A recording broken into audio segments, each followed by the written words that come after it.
Welcome, little boys and girls. It's episode 148 of the Whole Back Rack podcast. Am I too close? I feel a little close.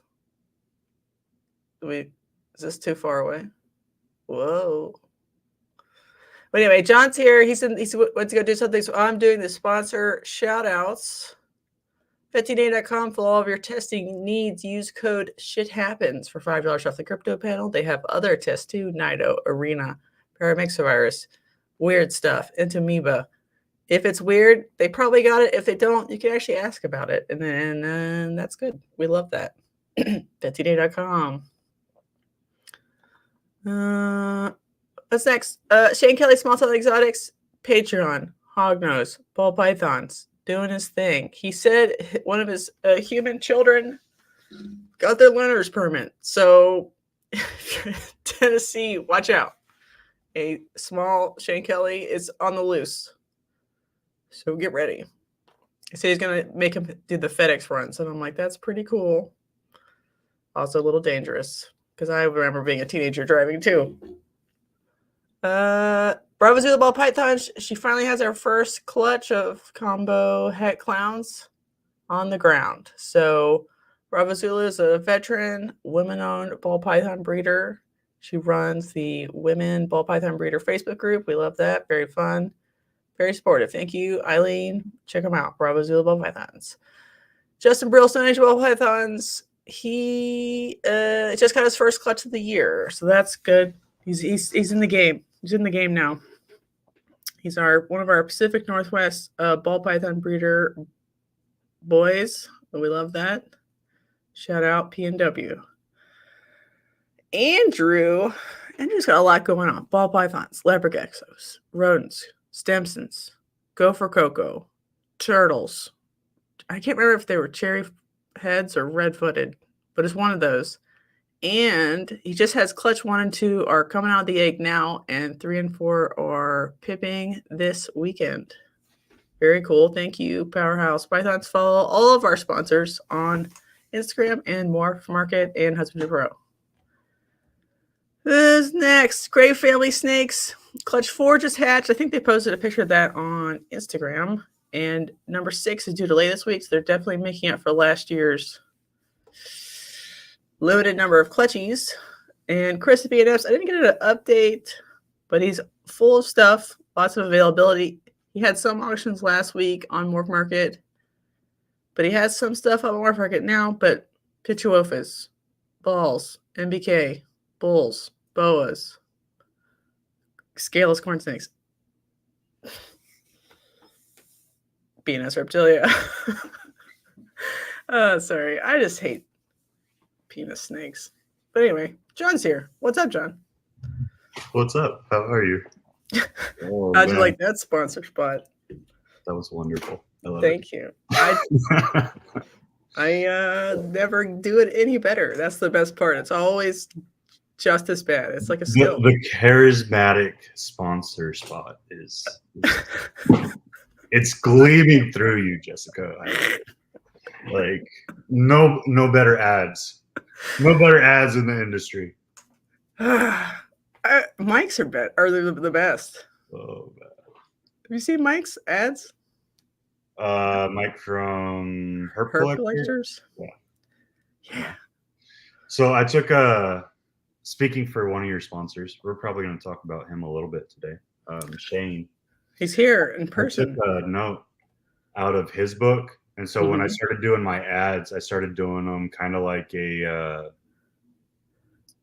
what was it? How would I put this? Like an early 90s promo.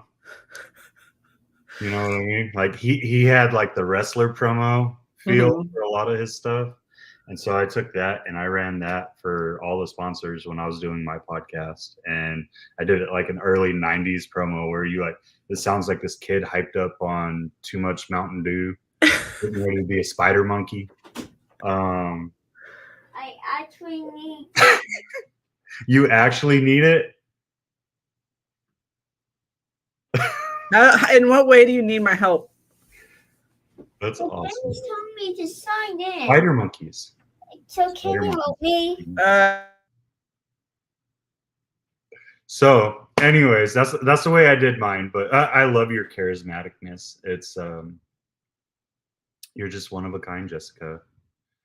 Thank you, John. Please just You're welcome. help me. I am having a current meltdown. What? Talk about Please just try. What would you like me to talk about to keep this rolling? Anything? I got you.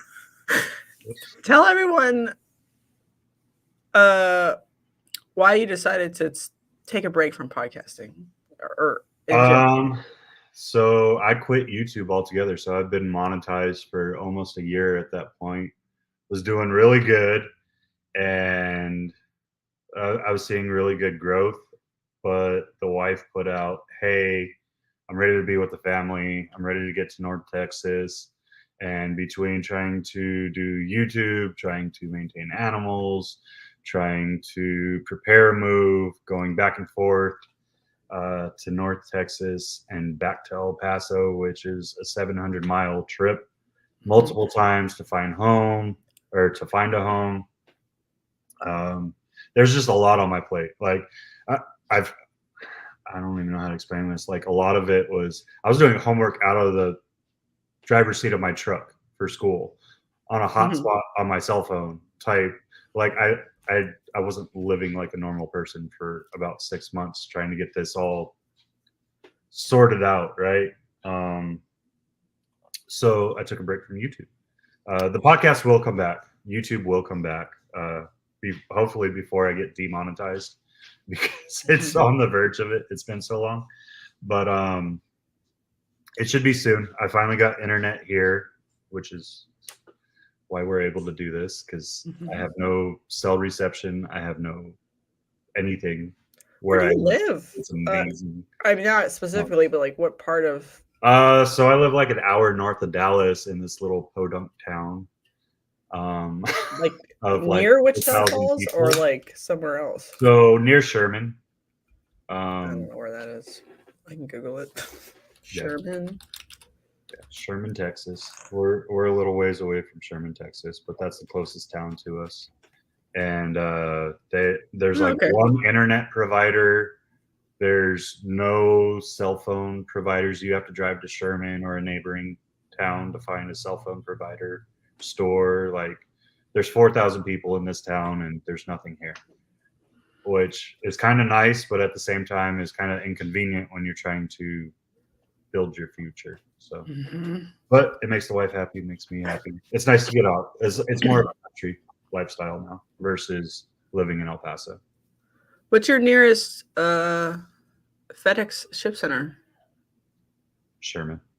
Which you have there is one in Sherman that accepts animals, so I don't have to go all the way down to Dallas to ship animals, which is nice. Yeah, I have internet, but I don't have a FedEx. My nearest FedEx is an hour and 10. Yeah, I couldn't do that. I was so used to being 10 minutes away from a hub that I didn't have to think about anything. Now it's about a half hour, but it isn't horrible. So it's better than driving all the way to the airport in Dallas and being stuck in traffic for an hour. Yeah. The Dallas-Fort Worth metro area is super intense for me. Like it's cool there's that many people there. Do you also have a thunderstorm going on? Excellent. So we'll both lose power at the same time. If we lose internet, it's either one of us or both of us. It's okay. There's supposedly only like 2 more weeks of this. So last spring it wasn't like this. It was just hot and dry right away, but it made it hard to ship because it was like already 100 degrees in May. And then you're like, fuck. But I guess you were from El Paso. You're used to not shipping sort of all summer. Cryo packs. Lots and lots of cryo packs. Yeah, I use those too, but it's still 100 degrees, 110. You have to time it out. So like El Paso isn't horrible about that. You hit 100 degrees probably like mid-June. So as long as you're shipping between like end of February through the middle of June, you're good. And then June through like mid-October is a dead zone. and then winter's a dead zone for the rest of the country. So El Paso was difficult. There was really only about 5-ish months where you had decent ship weather. So we'll see. I don't know. Tomorrow's 2 weeks here. So crazy. Yeah, it's going by fast, but it's not going by fast. So I saw you at the North Richland Hills show. Are you scoping them out because you think you should feel obligated to do more shows? Well,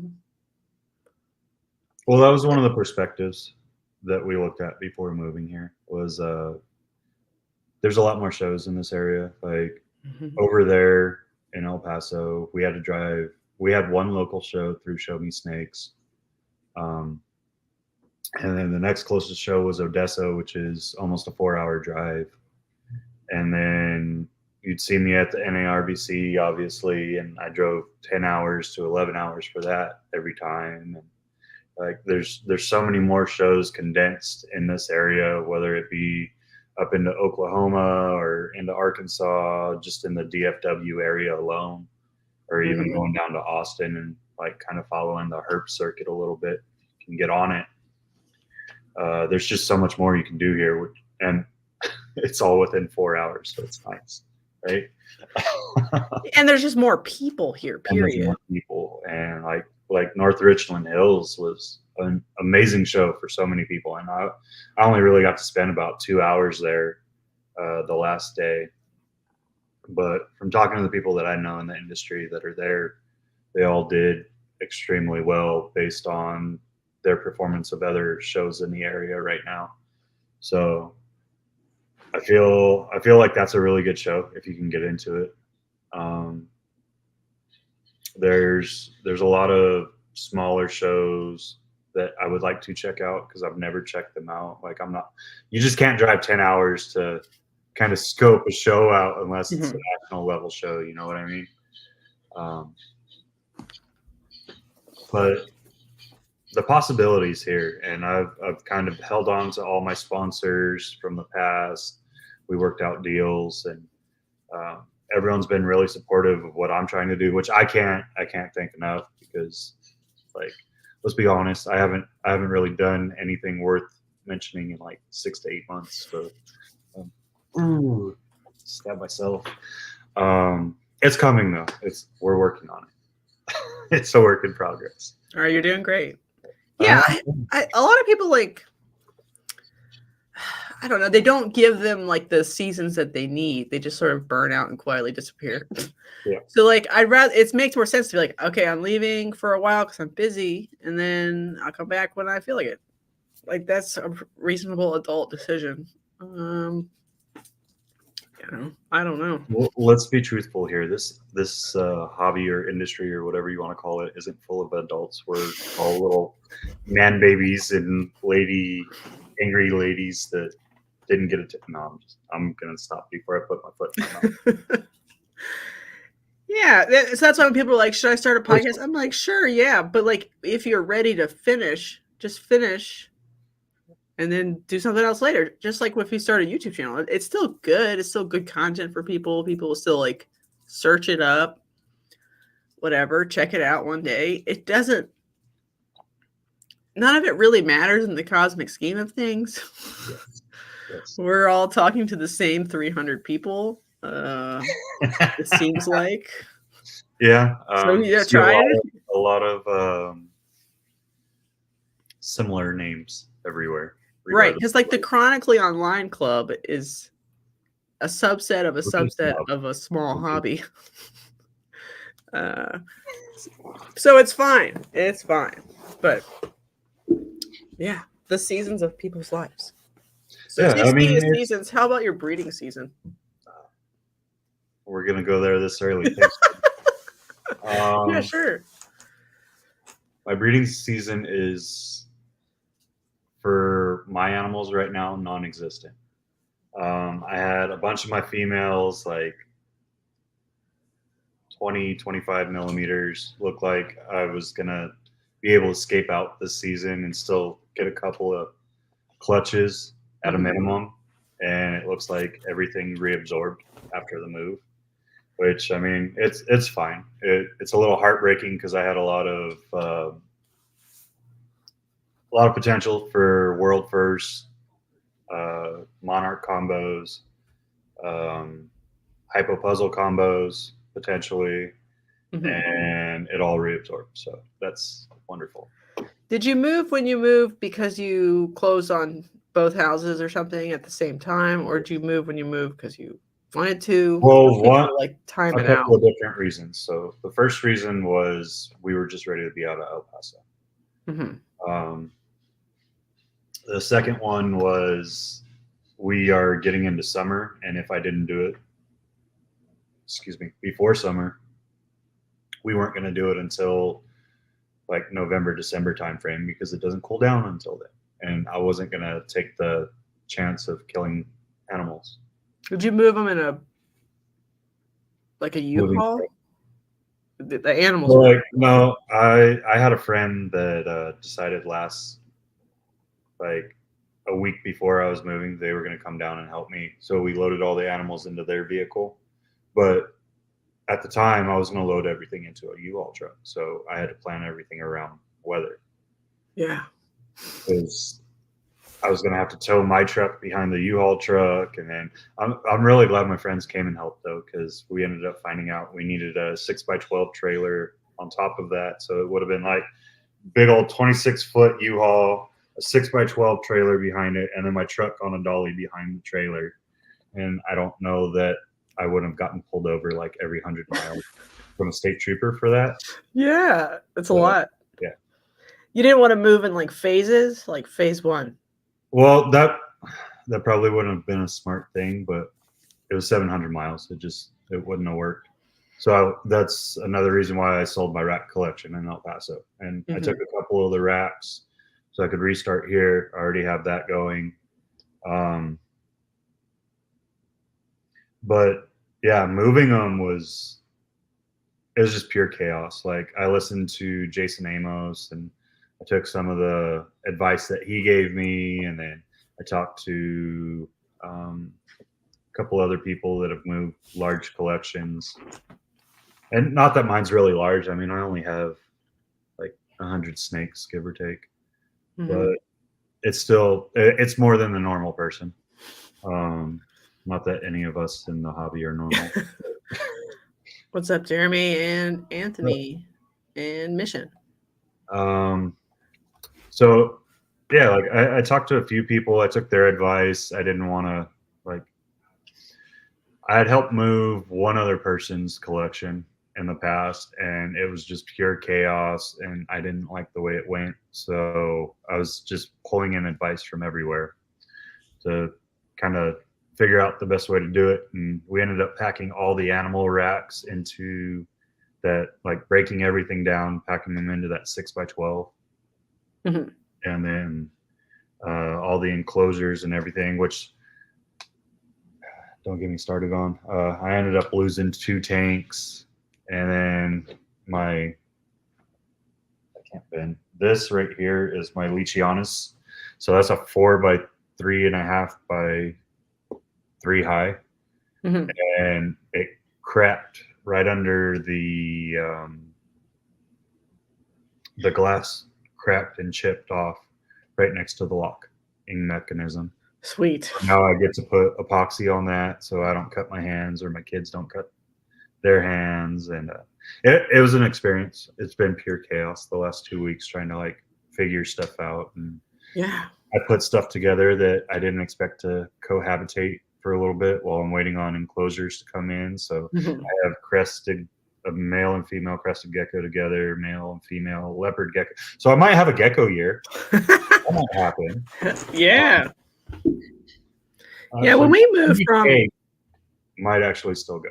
Yeah, when we went from Washington, I don't know. We did it in the fall-ish, like August. So most stuff had laid, not everything, but most.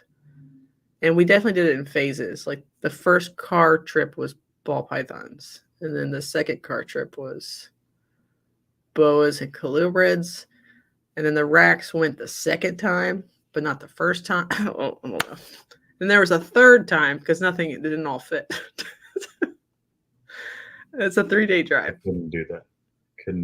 My husband's a real team player. I'm impressed every day. Well, so the other thing is, like, with my disabilities, I basically told my wife we have to do it in one go because there's no way I can keep doing this trip over and over again. Well, did you have to sell down? Like, I know you sold down the rats. Did you sell down snakes? No, because I have like a handful of snakes for sale, and that's it. Everything else was for my breeding program. So, and I've added since being here, so that's wonderful too. I know everything's on sale. So I picked up an FB. I don't even know what they're called. The Freedom Breeder 10s, a 75 rack, one of the original ones, not the newer ones where they put the plastic in it. So it's all stainless steel, which I love because it's easier to clean. And then I picked up a snake that everyone will get to see soon on YouTube. That's going to be my return to YouTube, I guess, is unboxing the snake I got from Shane and Leviathan. So, I mean, I could guess. You could guess. All right. Yeah, those ones, like, I believe extreme gene exists, but it's the most unidentifiable gene possible. Did you know that? I believe, like, I mean, I can't even see it in pied. I just know it makes pied more vibrant. I'm not gonna lie. I didn't get it for the extreme gene. Oh, that's Gene X. I don't even know if anybody has extreme gene pieds. Does anybody have extreme gene pieds? I don't know. It's two different things, huh? Mm-hmm. Oh, no. That's how much I pay attention to that. Oh, okay. It's fine. Like, the super looks like something different. It's hard. I wish they had a test for that shit. There's what, 100 and... No, there's probably 200 plus morphs and ball pythons. Some that are named twice or 3 times at this point. So it's almost impossible to keep up with all of it. So I focus on what I have in my collection and what I like. And I mean, now that it's coming into my collection, I'll probably pay more attention to it. But yeah, I mean, you will now. Well, I'll figure it out eventually, or I won't. And people will have a lot of extreme gene and stuff from me, and I won't know it. And they'll be getting a free morph, I guess. I don't know. Yeah, I think I have it in an animal that was pos extreme gene, and I thought I knew how to ID it the first season. And in the second season, I'm like, I'm stupid, actually. It goes to show me what I don't know, because now I can't see it anymore. And I'm like, what sort of polygenic mix is so strong in these set of females versus the first set of females that I can't tell it apart anymore? Like, I don't know. It's like red stripe, though. Like, I've worked red stripe a long time now, and there's combos where I can see it. There's combos where I can't see it. And even after watching that video from Justin, I'll go back and look at the ones where I know it's in there, but I can't see it still. I'm just like, I don't know. I don't know if this is a seller's point or not, but just start buying for me, and like, maybe you'll get extra genes. Well, what do you think of the theory that if a gene is like that, it's fine, but it should never be charged for? No, I mean, like, I totally get that. It's just... I mean, ever. Like, all red stripe, all extreme gene, all Gene X, they should have no price difference, period. Because, like, it's there, it's real. It's just so unidentifiable. It almost doesn't matter in some combos. In some, it matters a lot. But in it's some combos, it makes a drastic difference. Right. So, like, that's where I'm like, I don't want red stripe because I don't want to be misidentifying red stripe. because there's still like a value proposition to it. So I've never bought it on for exactly that reason. That's fair. If I got it on accident, which I probably will, based on So statistics, you probably have it in your. Do you have any clown at all? Yeah, but I've intentionally like avoided. So you probably common... have red stripe in your collection without you knowing it. Same with blade. A lot of people can't identify red stripe in clown or blade when it's just red stripe. Mm-hmm. So a lot I think of I have people... blade in an animal who was het clown that was bought from like an older breeder who had like an older collection. Mm-hmm. And I don't really like it though. I'm not into it, so it's like a problem and not a benefit. You know, I don't want a reducing clown ever, really.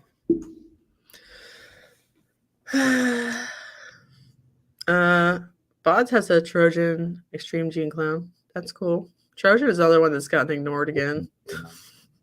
Sorry. Respect. So what do you do with Monarch? Making it dark? So right now, yes. I'm putting all kinds of dark stuff to it. I'm working double recessives into it. So next year we should be producing Monarch clowns. I need to send a shed from my Wookiee to RGI or Grey Rider or someone and just verify that it is het for G-stripe and clown. What I was doing this year was taking the cheap way out and just breeding it to my clown females to verify. I was like, well, if I put it to like 3 or 4 clown females, I'll know. And even if it's not, everything will be 50% het Monarch, and it's got pretty good genes on top of just the Wookiee, so all of it should move. But now, since everything reabsorbed, I'm just gonna send a shed. It's all right. But I already have double het Monarch clown females growing up, either for him or for stuff that I make later. And do you want? I'm assuming for the Monarch Kiki eventually. So potentially. I don't really work G-stripe at all. I mean, I have stuff here and there that has het G-stripe in it. I just never put it together. I never really pushed to make G-stripe because I have 40 breeder slots for females, and that's about all I can manage by myself on top of babies. Which sounds horrible, but between 3 feral kids, rats, a older family up here that I kind of have to help with. Well, I don't have to, but the right thing to do is to help the generation before us, right? So, and they have about 50 acres combined that they have to work, so they need a little bit of help.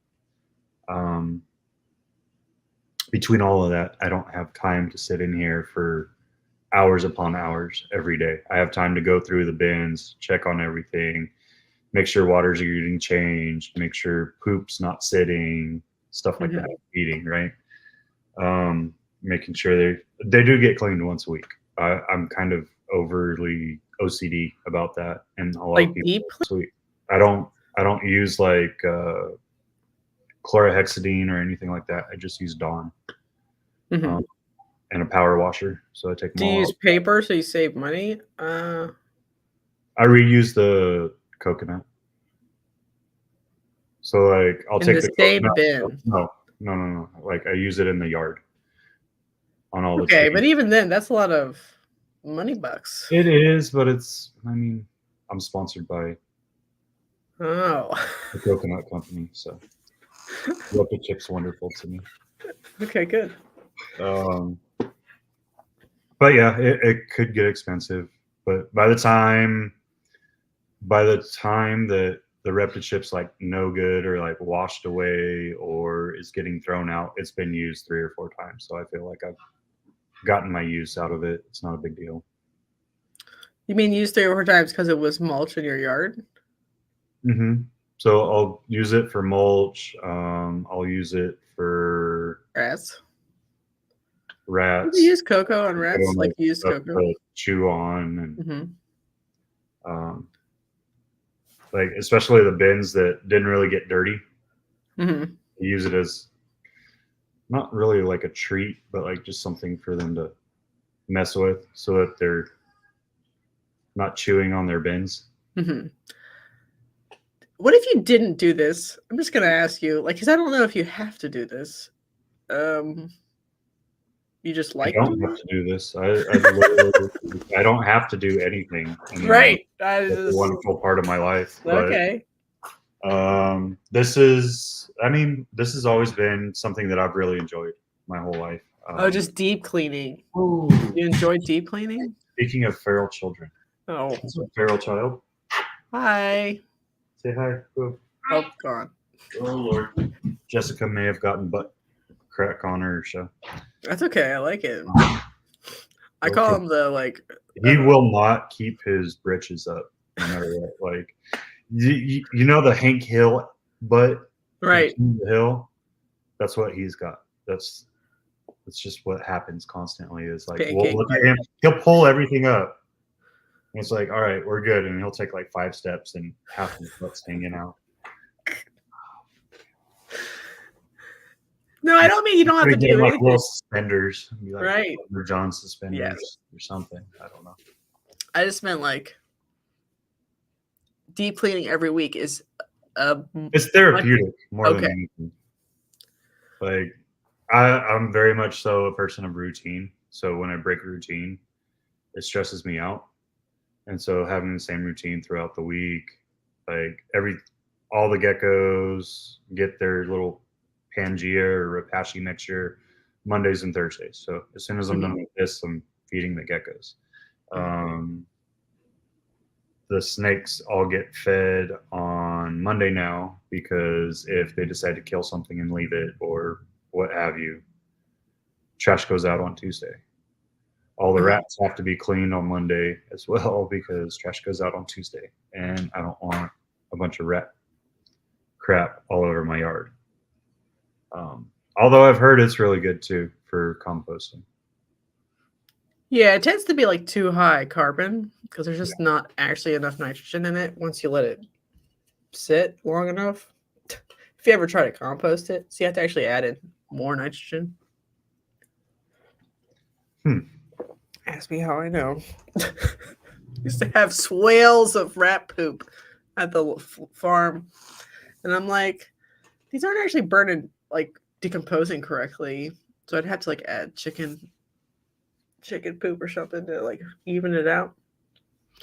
That actually makes, yeah, that's gonna work too. There's a lot of carbon in the bedding, and there is some nitrogen, but it tends to just be ammonia, which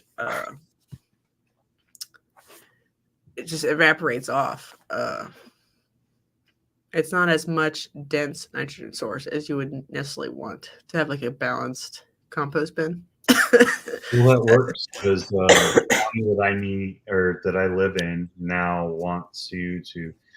It's weird. They want like a 3-foot by 3-foot concrete box. For what? Chickens. They want you to scoop your chicken poop and put it in this concrete box so that mosquitoes and they're like super scared of, because I'm in the middle of ranch country. So they're like super scared of spreading any possible diseases through animals. Like rabies is huge up here. Like they will pull your animals away from you. They find out you have pets without rabies shots up here. Anything poultry or fowl, they go nuts about how you pick up and maintain their droppings. Like, that's perfect compost. Like, why wouldn't you let it just do its thing? But I guess like the other animals running through and it becoming airborne and fear of all the. Are you on karst there? Are you on karst? Karst. Like limestone. There is a little ground. bit. There. There's not a lot though. Like sinkholes and shit. A lot of times people are real psycho about, because like you'll have big conduits of whatever, and so then salmonella will get into like people's well water relatively easily because there's huge, literally caves everywhere. That might be it. Yeah. So because I know there's what they call a mineral spring that runs there you go. on That my sounds like property, cars to me. but it's like the original property before they subdivided everything out, even though they're huge lots, was like 179, and there's a mineral river that runs through it somewhere, or like mineral spring or something like that. So we had to have like these special it's called a Section B amendment in our lease, because they have to maintain the rights of that mineral spring, and you have to be careful with what you do out here because of it and all that. So yeah, that makes sense. All right, let's do some.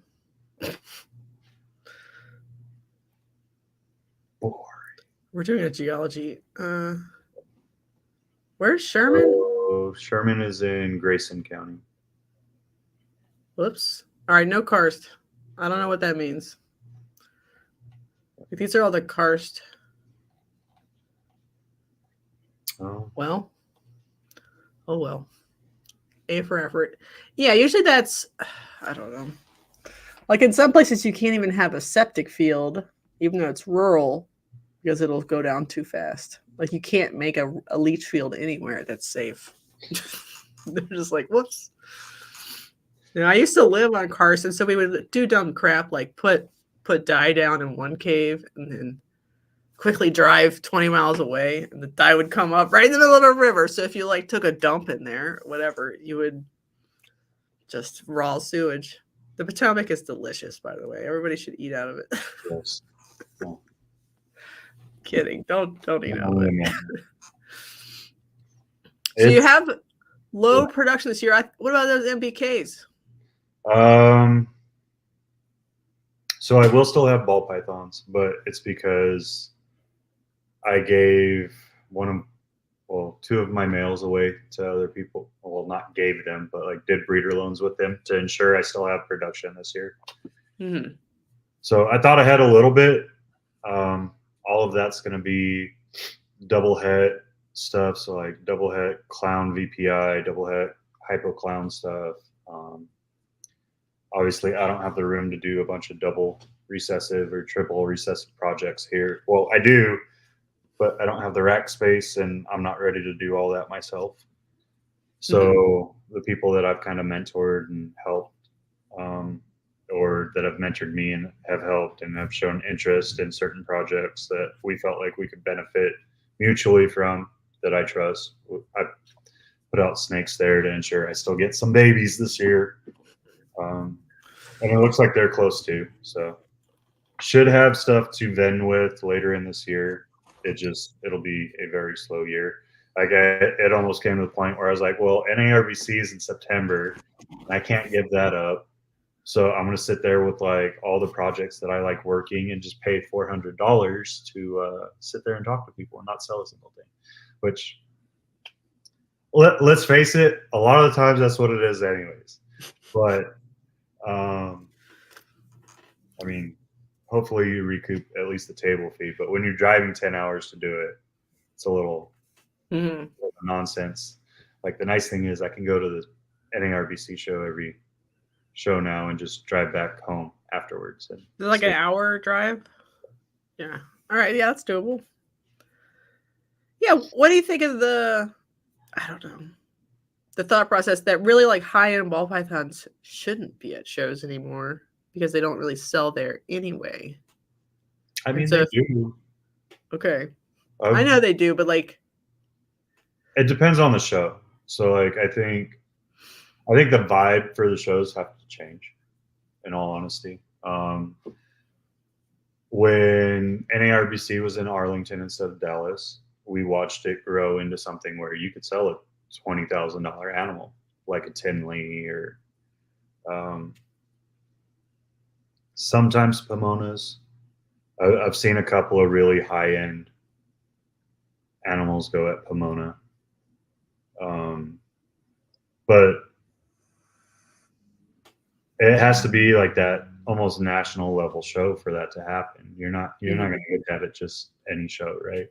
And Arlington was starting to have that feel. People were coming from all over. People were coming from Canada to go to Arlington. Yeah, The but that UK. last Arlington, it didn't have that feel again. Right, and that's what I'm saying is we have to change the vibe again. Like we've let it kind of, and I understand because of the economy, it's hard, right? Like it's hard to, if you're not hyped up yourself over the show, and like let's face it, like we'll do our own advertising, we'll do our marketing schemes for the shows, right? Like let's be honest, we'll do our push, but are we really hyped for the shows, or are we just like, is this going to be another show, or is this going to be like a okay show? Am I going to make my money back? Which is what a lot of the smaller people are doing at this point, even with mom and pop shows. Like they're freaking out a little bit, which they're freaking out a lot. Well, they are freaking out a lot. I say a little bit because I don't have anything to worry about. Other people do. So that's probably not a fair assessment on my point, because I can. I mean, some shows have been like consistently bad, like for a year. Like every show you break even, lose money, 0 sales. Then you might have a good one. You're like, oh, I'm getting gaslit maybe, but then you keep going. And so, especially down here, I talked to a lot of people like, I've done 8 shows and sold 0 snakes, but I have sold like freeze-dried candy. And you're like, okay, might as well just sell freeze-dried candy then.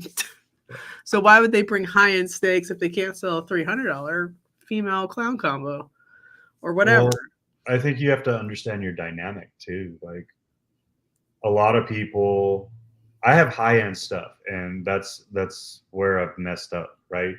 Is I don't make a ton of like that $300, $200 pet level stuff. Right, but that's why you don't do shows, because you don't need to do shows. But I've also not worked my brand completely right either. So like that higher dollar stuff, if I had spent more time, and I like to believe that I'm known. I feel like most people at least know my face, right? They might not know my brand or exactly the projects that I'm working, but most people at least know my face because they've seen it somewhere. But I haven't taken that time to really dive in and get to know people the way I should. Like the first time we met, for instance, I'm going to call myself out on that. Like when we met in person, you walked by and you said hi, and I was like, oh, hi. And I didn't recognize who you are, even though I've watched the podcast. I don't know how many freaking times at that point, right? And it just, and you called me out hard for like a week and a half, maybe 2 months. And okay, I deserve that. And, but it's just one of those things. I didn't take the time to like sit down and talk to you. But then once we actually had a conversation, like it's always there. You know what I mean? And we kind of follow up. We check in on each other after shows. We kind of feel out the markets that we're going to. And that's the important thing about building the brand. 1, show off what you're doing. But 2, you have to build those relationships with people. And that's where so many of us lack. Because we're all very much so introverts in this industry, or hobby. Or you're gonna hear me flip flop that word so many times because I have like a business mindset, so I instantly go like market or industry.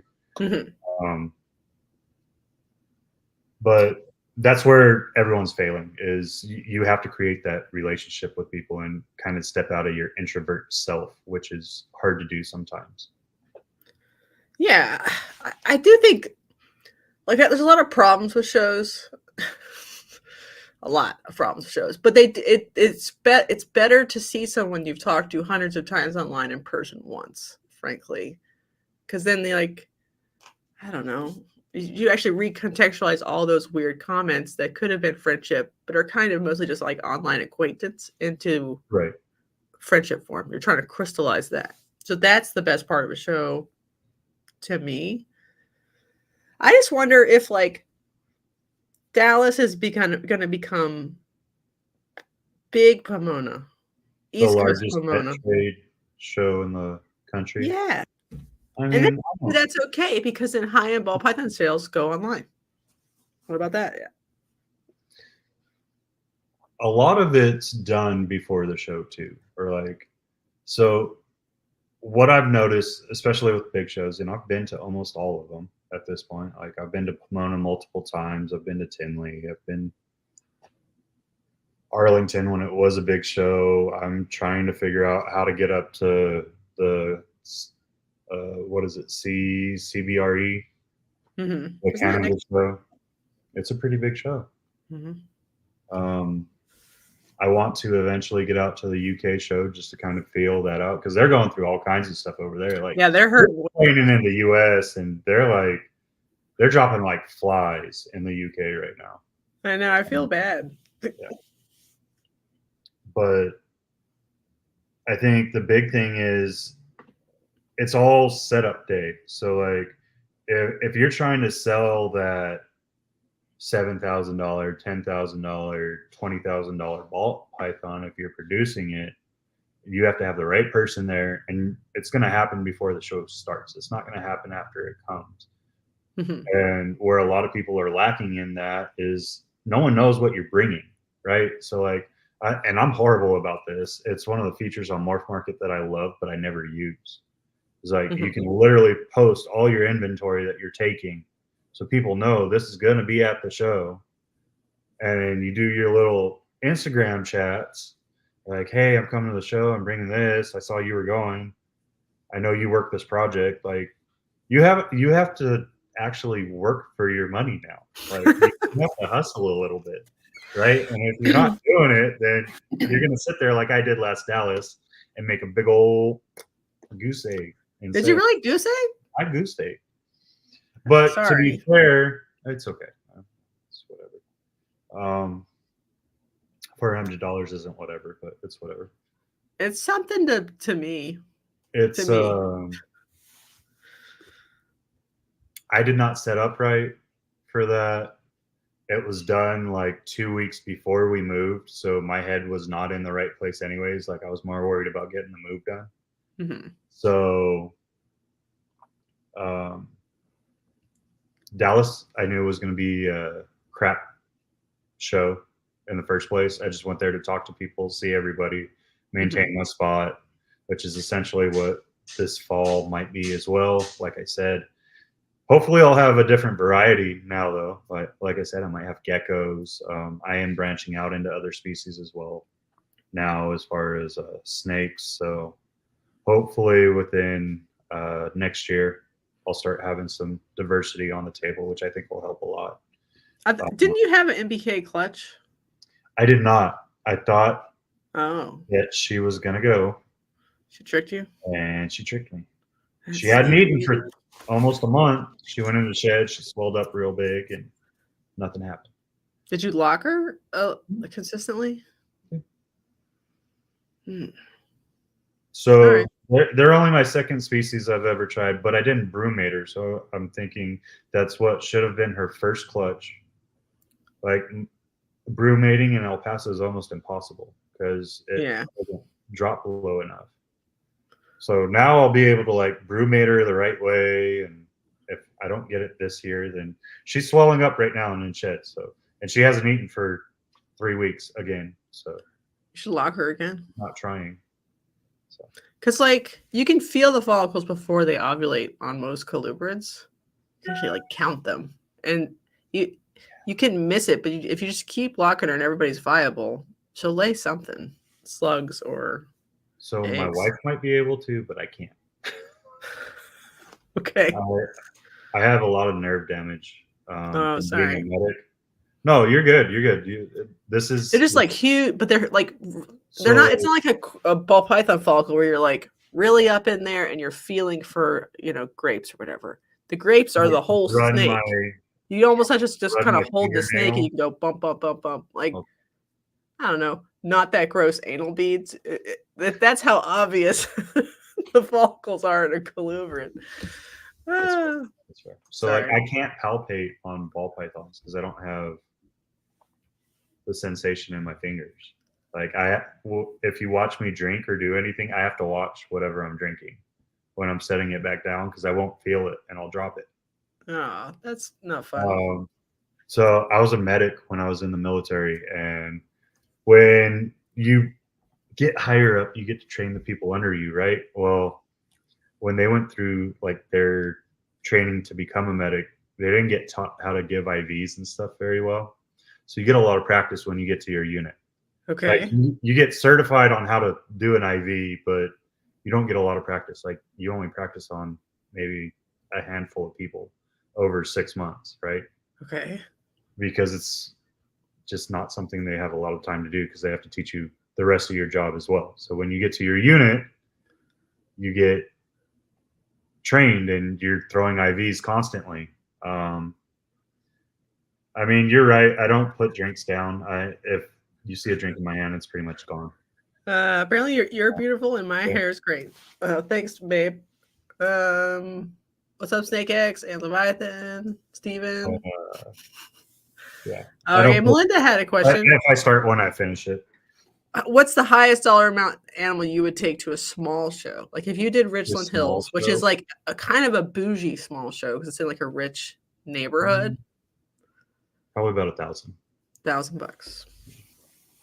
I feel like that's a comfortable pet level for like the higher echelon of pet owners. I know people that have bought like $3,000 pets just to be a pet. No intention of breeding. I don't know how many of those exist. Yeah, like they're in people's Rolodexes or in their phones somewhere, but I don't know where they are. I haven't met them yet. Me neither. Like I took a $1,600 snake to Richland Hills, and I got yelled at by another vendor. They're like, "That's too cheap for that combo," and I'm like, "Bro, I matched Morph Market. This is like the going rate. So whatever you have yours at." So like it was a vibe. It was definitely a vibe, but like none of my expensive stuff sold at that show. But I could tell it could sell, I think the highest I've ever done at a mom and pop show or like a smaller show. I shouldn't say mom and pop. That's the wrong phrase, but it's kind of how it feels at some of them, right? Like this is their only show that they run, and right. That's okay. Sometimes I like those better because they like care really hard about I've done like I think $1,200 on one snake, but that was a person that was inbreeding, and it was the absolute right snake for their project at the time. Mm-hmm. So I got lucky on that, but and that's kind of where it is. Like it's echelons, right? So, and I think you have to be cognizant of where you are in the market right now. So like, yeah, you're 9 times out of 10, you're not going to sell to, well, like probably 10 times out of 10, right? You're not going to sell to like a Justin or who's a big colubrid person. That's how much I'm out of the colubrid world. I don't even know like the big. Colubrid. What species? We'll say king snakes. Is there a big king snake person? Is that weird? I don't know. Well, like in corn snake world, it would be like Don Soderbergh. Let's put it that way. Okay. Like Don Soderbergh's never going to buy from me, probably. Right. Ever. So you have that, right? And then you have the level underneath, like the top of the top, where they're making high dollar stuff, but they're still kind of looking at the people underneath them. Because the people underneath them have kind of been able to commingle genetics to make it better, or they've line bred like a colubrid trait for so long that they're getting that polymorphism that someone else wants, right? And then you have like the average breeder that's kind of all over the place and is like a kid in a candy store and doesn't know how to stay focused. Then you have the people starting out. And how I kind of break it up, and you're always going to mix. You got to look up, you got to look down, and kind of understand what's at that market at that time, and kind of base the animals that you're taking off of that. And like I said, I've tried to set myself up for that higher market, which is great. It's a smart thing in my eyes, but it's very hard to get your name out there and start getting animals in people's hands. Getting reviews from people, because it's not animals that everyone's going to buy. Like to get into Monarch right now, you're paying $3,000, and that's one of my single recessive projects that I'm very heavily focused in, right? So to have someone come in as a new breeder, be like, hey, spend $3,000 on this snake, it's not going to happen. Yeah, no. Is there something you want to do to fix this? Like make other species be your like Yeah, and that's table? kind of where I'm diversifying. So I'm bringing in ATBs. They have a huge range of morphs that are like finally getting figured out, and I've kind of been in love with them my whole time.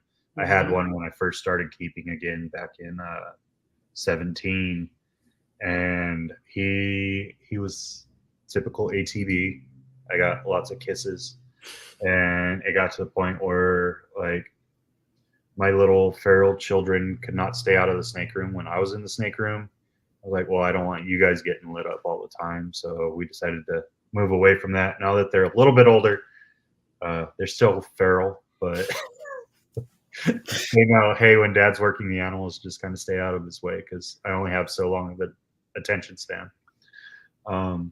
So I'm bringing in some animals and ATBs.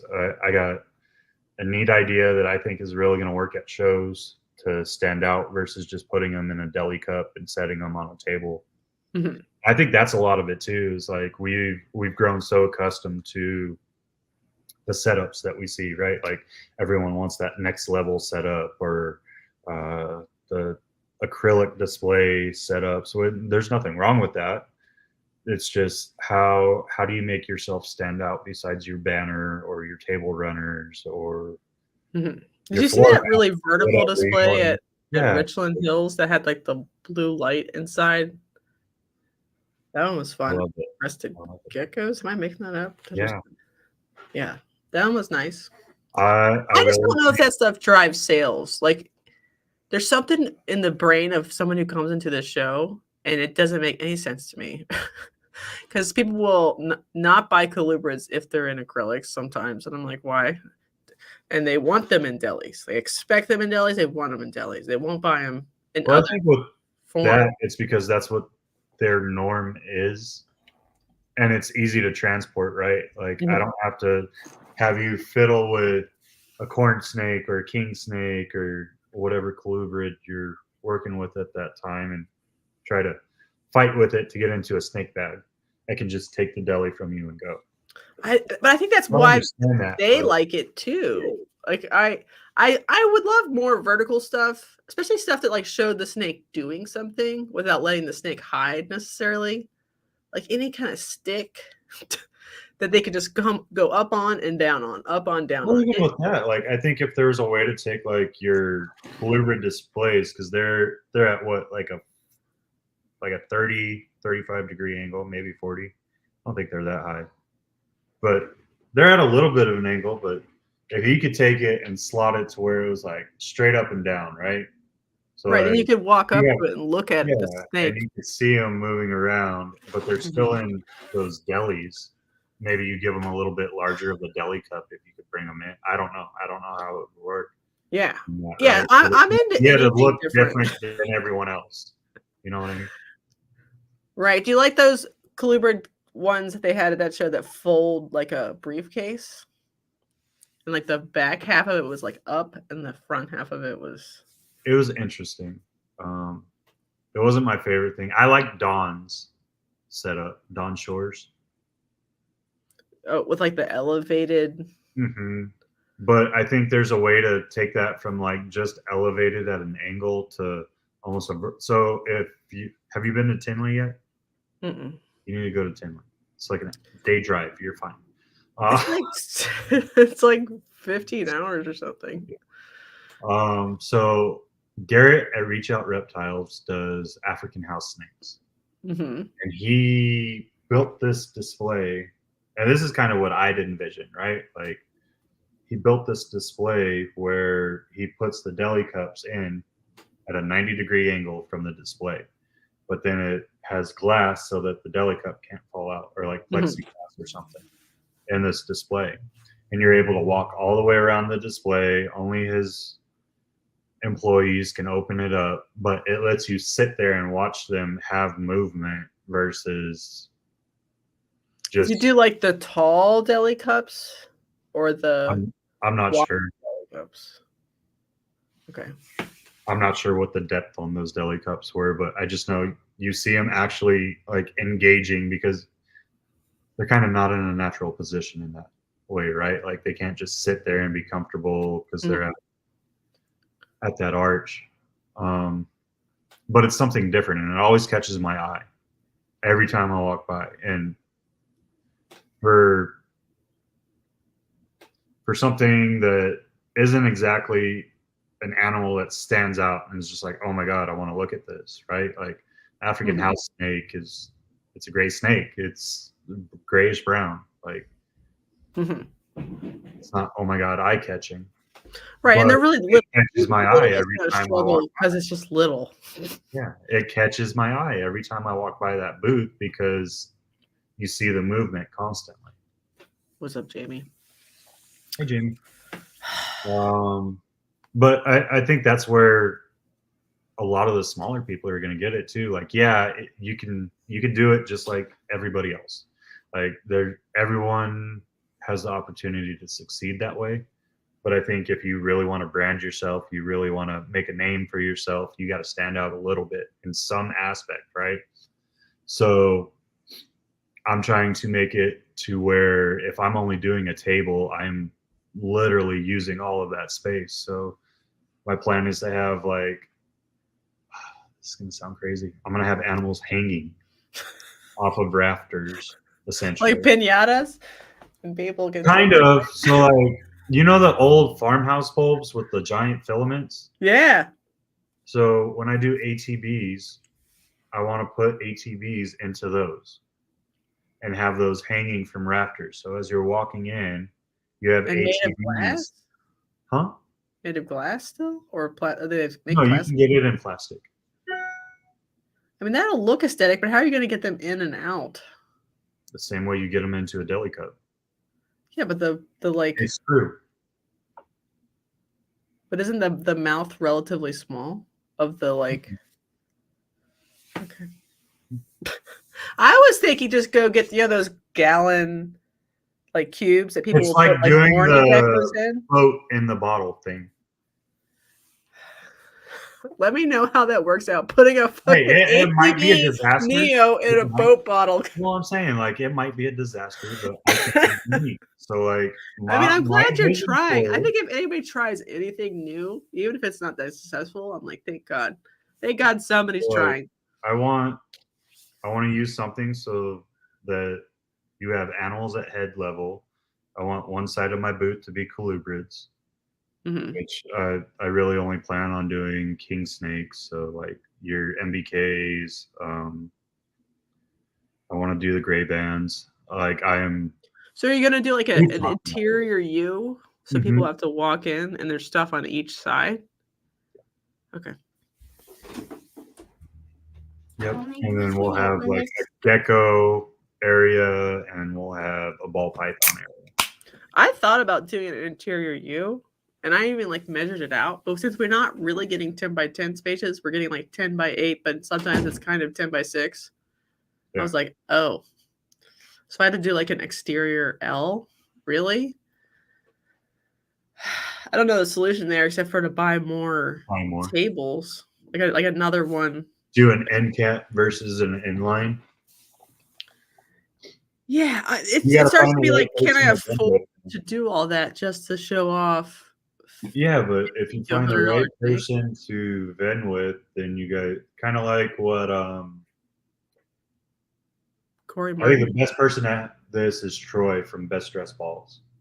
Like he's always with someone at a show, right? Mm-hmm. So like Dallas, it's JD Constrictors or JSA. Like they're always together in an end cap. And now they're going to be separated. I think JSA is also going to Troy's show instead. Yeah, but I would love. You know what else I would love? A lounge. Have you ever thought about this? Like just like so you can there's like a set of breeders buy a booth for all of their customers to like relax. It's got a velvet rope. I don't know many people that would spend $300 at a show just to have people sit in that spot though. Like, yeah. I remember when I was doing the podcast at Arlington, I had to figure out how to set up the back half for a table that would hold all the podcast equipment and still make the guests feel comfortable enough to be behind double tables, essentially, Right. and have like the curtain right behind them. And I don't know. I mean, if you Like get if it like or 3 to 4 tables worth in line, you could probably do something like that. But the Yeah. cost on that would be insane. I know, but that's the thing that's the most needed in that venue right this second is somewhere for people to take a break so they can keep walking and they don't just give up and leave. Because I feel like they're giving up and leaving before they even get to the back sometimes. Well, you're true. I mean, Dallas was an interest. I mean, it was an eye opener. I think they went down the walls at Dallas more than they went down the middle. Yeah, I didn't see as many people as I thought I was going to see. Like physically saw people walking past my table. But ticket numbers were great. Like I talked to Potter, and ticket sales were great. The people were there. It was just There's a lot of tables. new layout. It was a lot of change. It was a lot of new faces. And no one knew where anybody was because we had all grown so accustomed to Arlington, right? And in Arlington, I was in my back little corner, and like everyone kind of got pushed there. So I did great at Arlington. Like Dallas was hard for me. There was people just like walking by, and then there was like times where there was an hour or two where no one even walked in front of my booth, and it was just like, I'm gonna go walk around for a little bit. Well, if we do a stamp rally, here's my the biggest problem with it. There's almost no problems except for technically you want a map with the location of every person on there so they know where to go to find you. But if what happened like last time where we were moved, if we print out stamp rally cards, they're not going to be able to find us because it'll be wrong. So I was like, what if we print out a blank one and then fill it in with like marker the day of, like Fealy's clutch is here, whatever. Well, so Morph Market has to put out the specific table number as put out by NARBC a week out. They have to have it a week out. Right, but mine was wrong. It just means that printout, yours was wrong. Yeah. I was one location and I was moved due to like the crisis, and then I had no number at all. Well, that's fair. And so like I could have generally directed you to my area, but I had no number either after a while. So like I was just thinking about printing out the map, and then like your color red, I'm blue, somebody else is green, somebody else is yellow, and I'll literally highlight her into this blank thing where everyone is like on Friday or something. So we're sure that's where we're gonna be, and then hand that out, and then each of us gets like 20, and you hand it to whoever wants to do the rally, and then they can actually find you. Otherwise, I'd have to just be like, just go find John Fealy somewhere. I think he's over there. No, it makes sense. That's the only way to solve. So much we could do though. Like that's where the creativeness comes in, and that's kind of why I looked at the different setup for the booth too. Is like I'm tired. Like I use red felt on everything. Like my booth is basically all red, except for my banner. Right, like all my colors are in my banner, but everything else is red. So are you gonna change my your booth logo? stands out altogether from most people, but it's just I don't know.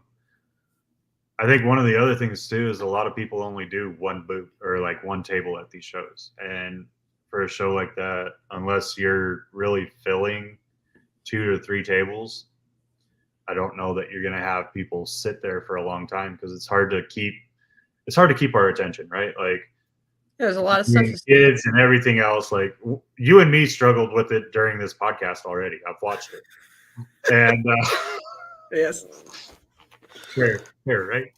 Trying to get someone to stay in front of your booth long enough to converse with them and get them interested in a sale, if that's your motive, or just talking to them at all. Because there's plenty of people where I was like, "Hey, how you doing today? How are you enjoying the show?" Just getting them to respond to how do you enjoy the show, or how's the show going for you, or something as simple as that, where you're just trying to open up to them, right? Mm-hmm. Well, that's why the stamp rally is cool, because your like criteria for getting the stamp could be just come talk to me. It could be like follow me on Instagram and talk to me. They have to stand at your table for at least a couple of minutes and talk to you to get the stamp. That's why I like it, because some people like, I don't know, like a requirement is spend X amount of dollars, but most of us, we shouldn't do that because we sell snakes and who knows what they want. But like the prize should be like, it could be 10% off, but the prize could also be something else like special edition merch just for the show, like a sticker or something. So I feel like it could work. It's just that the map business is really stressing me out, because if I print 500 copies of something and it's wrong because they move me again, I will be no, I mean pretty bad. I was gonna be rude. Sounds like a Jessica problem. Well, it is a Jessica problem because it's my idea to like even bother doing it. But the way like the treasure hunt version is, there's no locations. So that's why those like confused moms are walking around constantly. And I'm like, let's solve that problem. I think I just read that. He's not wrong. Yeah, so that's there's I hope he doesn't watch this podcast ever, because I already can't get him to talk to me. Do you ever watch that guy that comes in different costumes every NARBC show, like Texas NARBC show? The guy who dresses up with like anime. Just like the sensory thing where he never talks to anyone. He doesn't buy animals. He just kind of walks. Oh, he buys carpets. I've seen him buy carpets. Did he? I've never seen him buy an animal. Well, he walks the show for like 4 hours showing off or whatever, and then he buys a carpet and leaves. It's his final move, final form. The first time I saw him was at the Fort Worth Reptile Nation. So I've known about this guy who has no name. Does he have a name? I guess he has to have a name legally, but does anybody know? I know he YouTubes. Like he does something. Yeah, I've watched him carry a camera around, and I've watched him like just walk for hours listening to music. But if you try to talk to him, he just side eyes you and like walks closer to the other side of the aisle. So you just got to leave him alone. Yeah, I leave him alone. All of his stuff is like, you can buy it all online. It's your genre though, because you talk about how much you love anime. I would think you would have so much to talk about. Well, he doesn't know that I'm like, into the kawaii JDM lifestyle. There's something like very performative about what he's doing. You don't want to interrupt that, right? Yeah. This time he was playing music on the speaker. He doesn't always play music. No,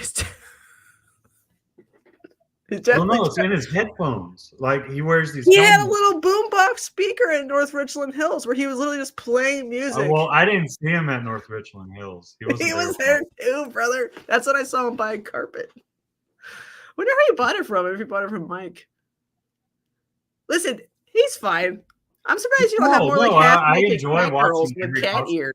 I enjoy the costumes. I wish I could talk to him at least a little bit and figure out why he does what he does. You should get him on your podcast. That should be your white whale.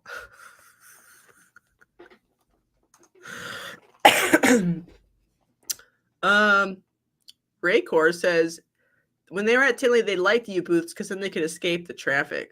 So I was just saying, if you had U booths, or I know that you don't like them, but like even just like use half of a booth to make like a couch or something, and you're like, you just bought a snake, take a break, put your feet up, brother, and then they might be like, that's awesome, grateful. You know what we should do is get an end cap. Okay. No one gets to steal this idea, because if you do it, I'm going to fight you and get kicked out of the show. I'm just kidding. My body's so beaten, I couldn't beat anyone anyways. We make like the little felt ropes, and it's a VIP section. So if you go and you buy a snake from us, you get to sit down and feel like a VIP for a little bit. My phone's ringing. little cooler with like water in it and maybe some other stuff. Yeah, coffee And maker. Here you go, relax, hang out in the VIP section, and then Yeah, like yes, like I was thinking about doing it for the podcast. Like the podcast buys the spot. The podcast isn't podcasting because I'm busy, but if I wanted to, I guess I could. But it's mostly just like sponsored by whatever. The whole bag rack is sponsoring this lounge. You need to be a subscriber.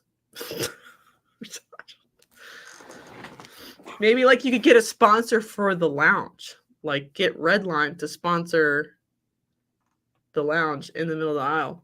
What do you think? No? I can't do that.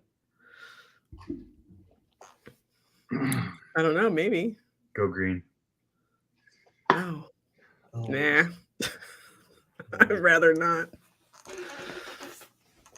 Anyway. It's okay. We won't fight about that right now. Yeah, we won't do that right now. It's an interesting place to be in. I'll say that because of Reptichip. So I kind of have to like be a little bit loyal to both sides. But as far as shipping, it's only it's not really about the service. It's about the other stuff. Okay. That's all. Notice he has a red chair. A red white. Oh no. So no. So here's the thing, and I don't think I've ever said this at all either, which is kind of weird. My grandmother's favorite color was red, and I hated red. And then I joined the military, and red's like the color for honor and all kinds of other things within the military mindset, right? So when I branded, I decided to put red into it because of all the meanings of the military and kind of do an homage to grandma. So. That's good. We like grandma. I like grandmas, period. All of them. 10 out of 10. Thanks, Andrew, for the super chat. Yeah, get the likes up. I only got one left, so. I don't have any. How long that is. Yeah. My last one's got Alzheimer's right now. So. Oh, no. Yeah, that's the worst. All right, she's living a fun life. She's living a fun life. Every day is a new day. Oh, that's a nice way to think about it. Oh, man. So do you think Dallas should be moved if they can't sell the other boa and python species there? Or do you think we should stick it out? So there's two fights or two arguments to that fight. I think like we got any say in it or control that. We don't. Yeah, we don't have any authority. If Brian decides to change the venues, well, Brian and Bob decide to change the venues again, I think it's only going to hurt the show, honestly. There'll be too much like information change. I don't think it's the information. I think it's just you're going to start pissing people off by not having a steady venue. Though after this year, if you're going to do it, I think it would be the only time to really do it. But I feel like if you continuously change the venue, then you're gonna lose a lot of regulars. And I think that's why we kind of lost some people that almost always come to the Texas show is because they changed venues. They no one knew anything about it. We didn't know what the parking lot was going to be like. We were hearing rumors of like people getting stabbed in the parking lot when they announced where it was going to be and all kinds of craziness, right? So some of those people were there because they drama reasons. Yeah. Not because of like they were actually concerned about it. I'm worried people aren't going to come back the next couple of times because sales are not good because there's too much competition in the ball python category because that's almost all you could take besides boas.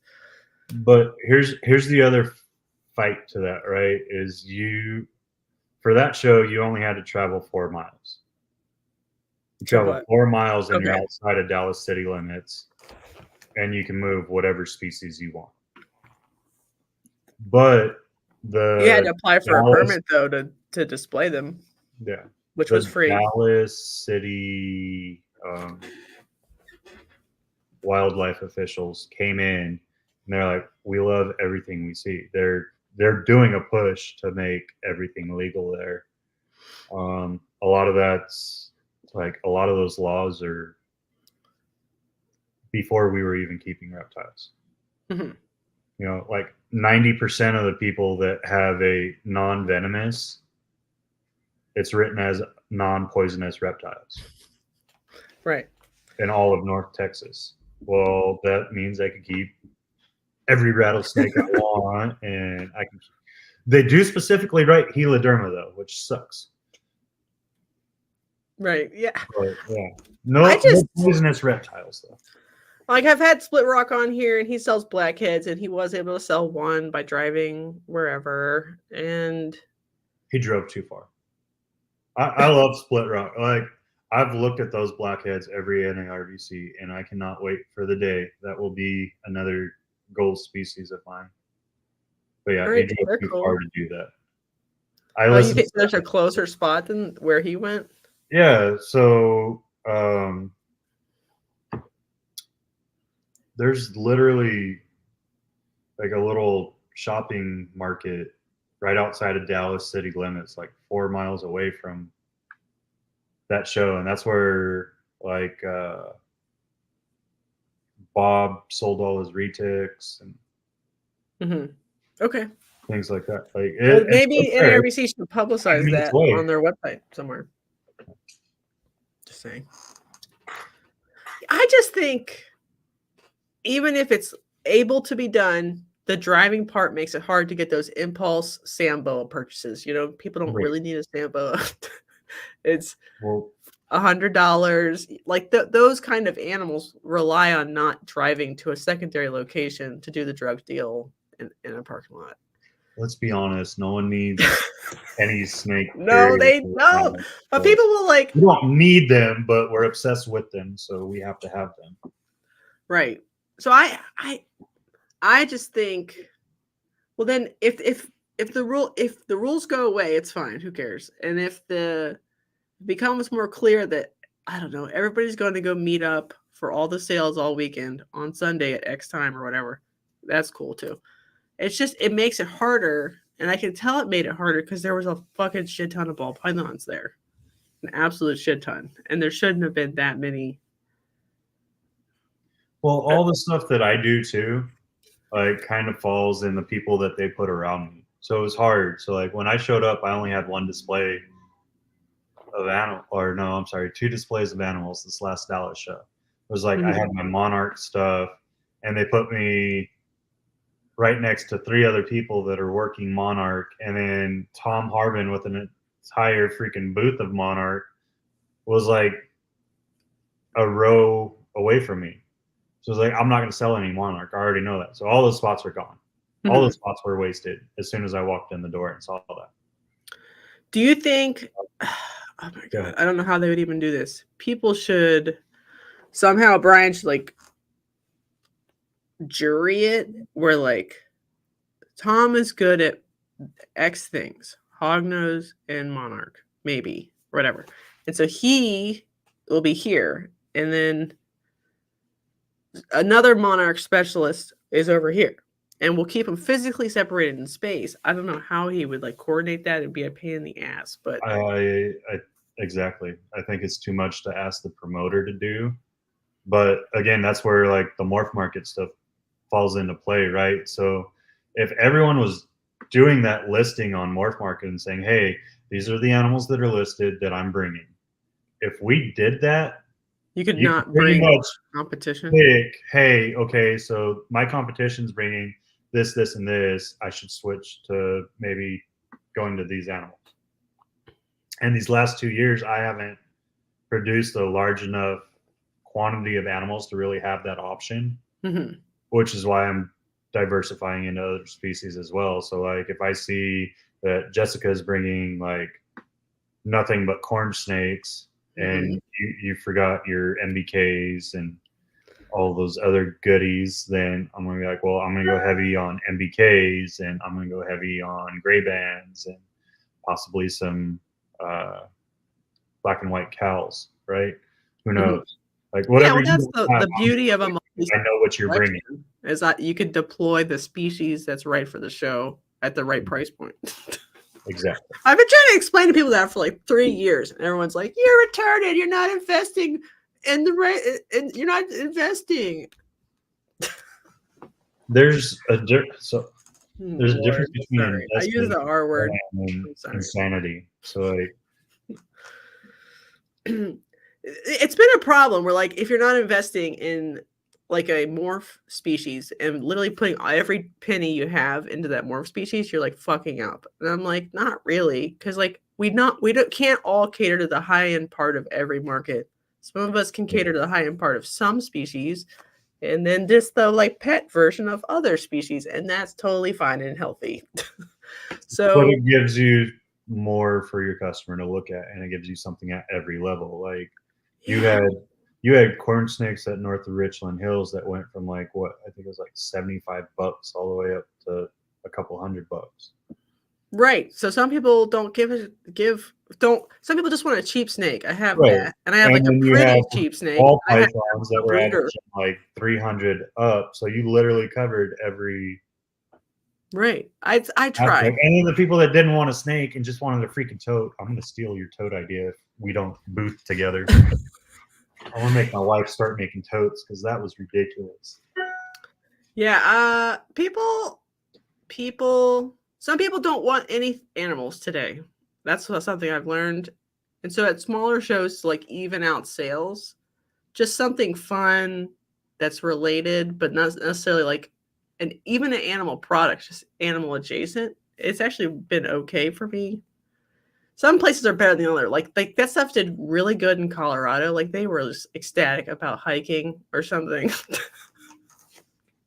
Good for them. Bless their hearts. They loved it. All the legal stuff out there. They need something to sit out and make. They love mushroom motifs of any kind.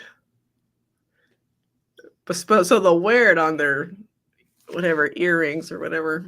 But it evens it out, I guess is the point. Just like cocoa or cork or whatever could even it out also. There's a lot of shows out here that have like almost perfect supplies. Like, that Southern Reptile Supply company, they are perfect. Like there's nothing you can offer that they don't offer. So like your ability to be flexible in any herp show or like the Texas, the Lone Star ones, you're like, I can't sell anything of that they're already selling because they're going to outgun me with supplies. So that part is like a little bit harder than you would think. It doesn't sound hard. You're like, whatever, who cares? But you're like, well, I want to sell cork. Well, fuck you. Because like if you go get a pallet of cork, you'll always be competing against them with cork. It's not a good. So that's why I picked something unrelated to whatever. I don't know. No, it's smart. It's smart. And that's one of the things I do too. So like Andy has Reptichip in all North Texas, right? So I have to go to Oklahoma to do my distribution for Reptichip. Isn't there one already in Oklahoma? All there is a retail store that distributes it. So are you going to do the herps and Shawnee? I have to talk to Sean and Lori. I haven't gotten a chance to yet. And I have to get the Reptichip in first. I've been so busy trying to get stuff settled here that you're lucky I'm giving you two. Oh, thank you. I'm just kidding. No, this has been a long time coming. We talk a little bit at every show, but we haven't talked a lot. Like it was sit down time. No, so I told them probably like end of June. I'll get the pallet ordered and then I'll start working the. Well, it's August 3rd, brother. The show. So I gotta yell at them. Enough time? Get in. Yeah. Okay. It only takes me like, as long as they have pallets, it'll only take me like a week to get a pallet up here. The hard part about that show is it has the same problem. Like the Southern Reptile Supply does it, and I think Andy only does herps too, like the herps and the Lone Star shows. Is that So like all the show me shows. right? I've never seen them at Show Me. Which it's like a boon and a curse because like it's cool because you like go over there and buy whatever. But then like no other like cage vendors can toe to toe and like they try. I just don't know how well they're doing. Like the last Shawnee, I was told Andy did the best ever for that location. And I'm like, how? There was like 5 people here. And most people selling live animals sold almost nothing. But the people who went to go buy everything there because it was like snowing out and they didn't want to like wait or order whatever. But it's just it's hard to compete. He sells a cocoa product. Is he not selling? He sells Reptichip. Oh, he also sells Reptichip. Okay. Yeah, he's the distributor up here. So I can't do anything in Texas. I have to do it all in. But he does Show Me. Or sorry, he does Shawnee. He has the Shawnee show. So you can't do it at Shawnee either. Show. Everything else is Show Me. You would just have to do Show Me's. Mm-hmm. Okay. That's hard. So is El Paso have a dearth of Reptichip now? Or is there someone who's going to take it?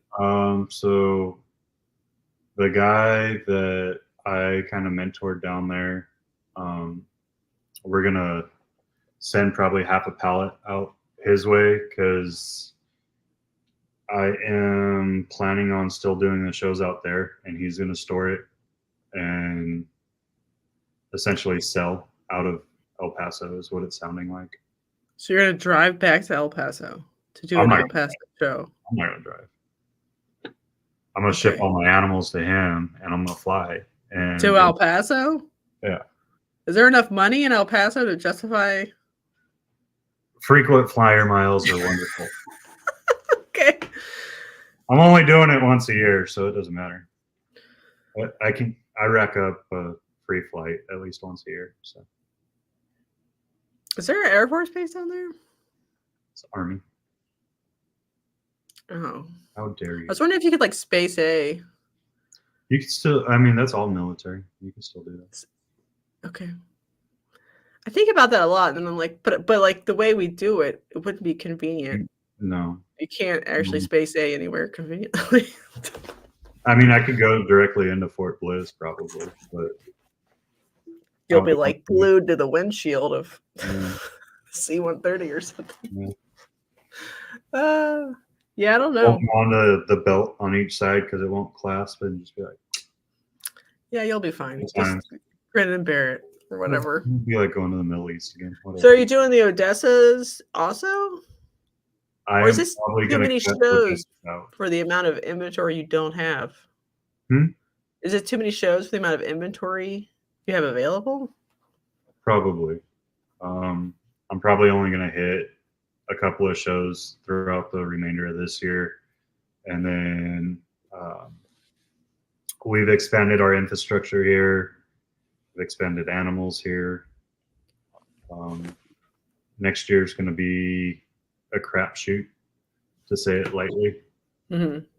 And like breeding wise, or well, not breeding wise. Like those plans are kind of steadfast in what I want to produce, but I'm not trying to just produce like 5 or 10 clutches anymore. I'm getting ready to go for it. So, but you only have 40 breeder females. Well, that sounds like it's not a lot, but I mean, 40 clutches is, even if you get like 25, 30 clutches, that's still a lot of babies. No, it is a lot. I like accidentally made, I'm on 21 right now. Yeah. Ball pythons only. Idiot. And then I got a bunch of like single gene or maybe like 2 or 3 codom breeder females that I'm like, well, it's time for you to leave somehow. I'm about to start calling schools and being like, hey, do you want an adult ball python for your classroom pet? Yeah, that part's hard because, like, you don't really need to keep it. Nothing you could make with it is whatever. But there aren't a lot of like sweet little baby breeders that need. I got enough double visual stuff that I could probably make it worth my time, but I need the slots for the stuff growing up. Yeah, but even if it's like worth your time, you're still like diluting your project by making hats. Even if the ink doms aren't interested enough to justify carrying them. Oh, brother. By the way, I have a bunch of double het VPI clowns, males and females. Buy them now. Wholesale price. Oh, no, I'm just kidding. Maybe you buy It all. might happen. Yeah. I'm watching people do it. So there is that. I think a lot more people need to take hold of these options. Like I haven't put anything up yet, which I might end up doing. I'm mad at the auctions right this second because they're like people have fatigued a little bit on it. So they're going way too cheap too often. Like before I was like, oh, a little bit's fine. I don't know why anybody puts them up at all now because people are fatigued on it. I wouldn't put up an auction currently. It depends on the animal, I think. Like that, even that $500 to $700 range animal, if you're getting $400, they're not getting 400. They're getting 25. Like, I'm putting out a like high expectation thing. At this point, but you got to think if you hold on to that animal for even a year, you're putting a minimum of probably $500 into it. So it's costing you to keep it. I so $500 to keep an animal for a year. Between bedding, even if you do maybe with labor, feed, the business mindset. So I kind of look at it that way. Well, you're an edge case because I don't know, throw bedding out of your ass all over the place.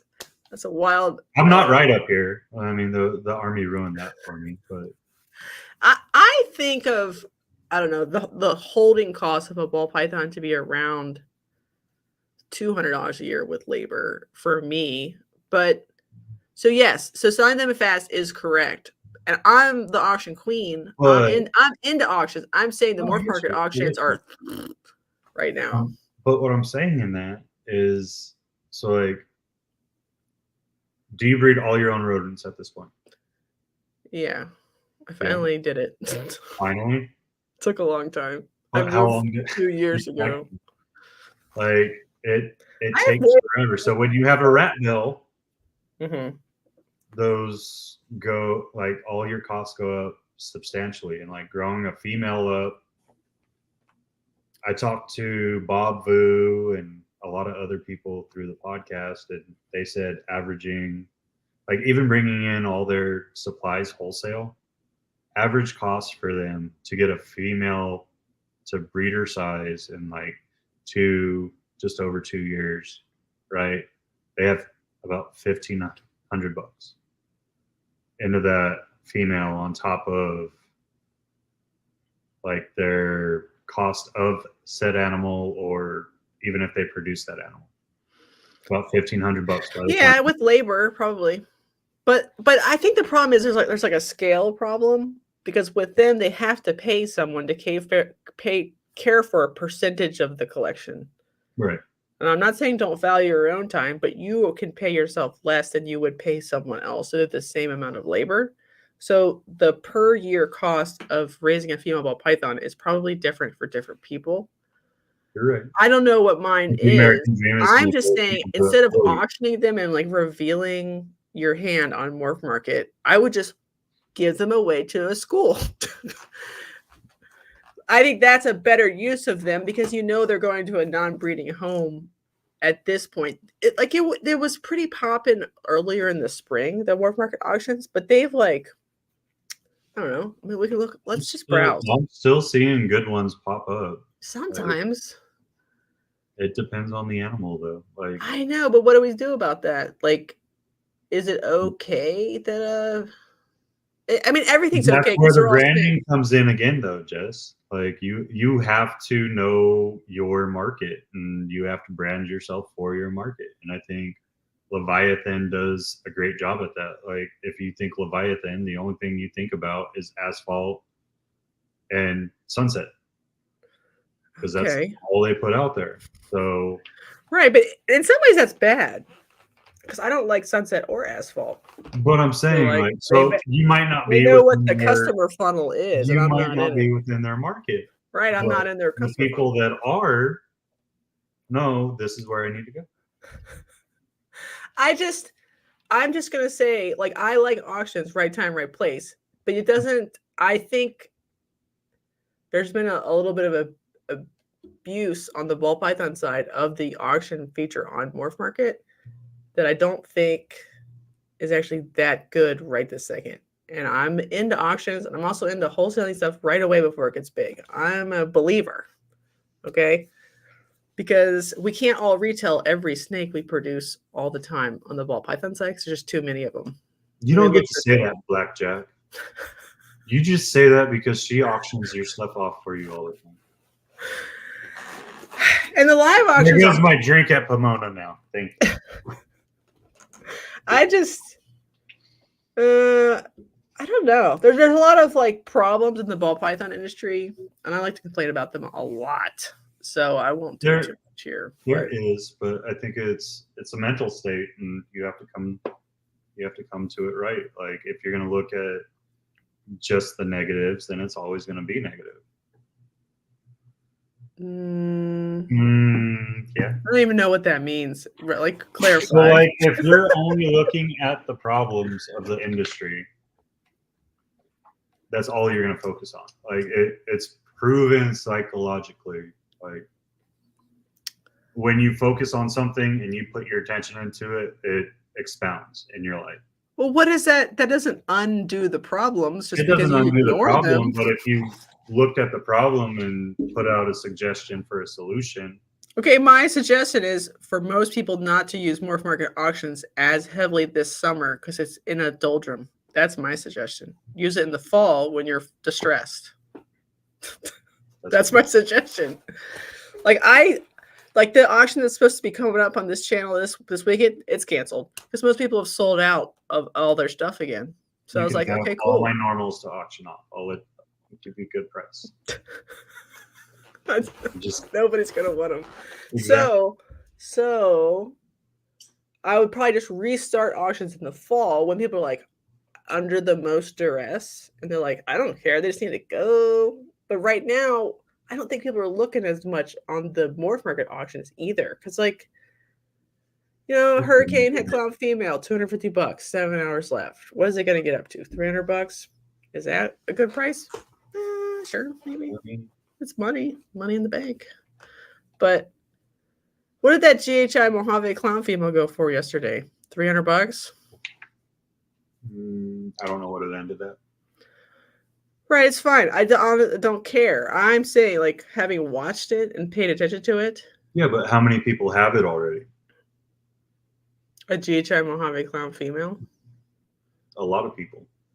Some people. That's something. They've been making GHI Mojave clowns for 5+ years. Okay. But it's more attractive than almost any other clown combo. I agree with that. It's female. So I'm saying that's it is an old combo mindset anymore. Like, we have that consumer mentality, and until you break that, it's not going to change. Like, the consumer mentality is the auction part of it. The auction part of it requires attention, and I feel like this is the least attentive the ball python industry is in the whole year, because a lot of them are waiting for stuff to hatch to sell, or they're waiting for their like dregs to get wholesaled from last year or whatever. It's like a really weird time of the year. So that's why I'm like, every summer show I ever do, it's always like extremely mid and weird because all of our sales are in the shoulder seasons, and it's too hot to ship anyway. I'm saying don't auction anything important. I mean, if it's truly like, I don't care, breeder male, bye, free for shipping. That's why you throw that reserve on it at what you're willing to let it go for. And if it doesn't, it doesn't. It's not a big deal. Well, do you believe what Darian believes, and no one should put reserves ever And you're No. a bad person if you do. Okay. Well, I think if like I've watched Kyle from Snake Barn through, I want to say it was a triple visual up there, and he put a reserve on it, and I think he got to like it was like $3,000 or something like that. And it didn't meet the reserve, so it came down. But Do you know what the reserve was? I don't. I haven't talked to him. I need to reach out and find out, I guess, but no. Yeah, I don't know. We're having like a existential debate about what is negativity. I think me and you just like to kind of debate each other because we don't have the typical mindset of most people, so we enjoy a good argument. Yeah, I don't. It's really an argument, but I think everybody knows like things that are wrong with ball python industry, and they're myriad. But there's also things that are right with the ball python industry that make it better than some other species.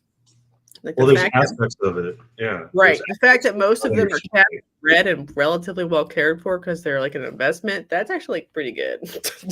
So like it's just complicated. But what complicates that fact is like I get to keep all the species. So I know each one's problems and each one has its own problems, including something that I love a lot, like corn snakes. They're just kind of disposable because they're cheap. So is that good? No. And people lose them all the time. But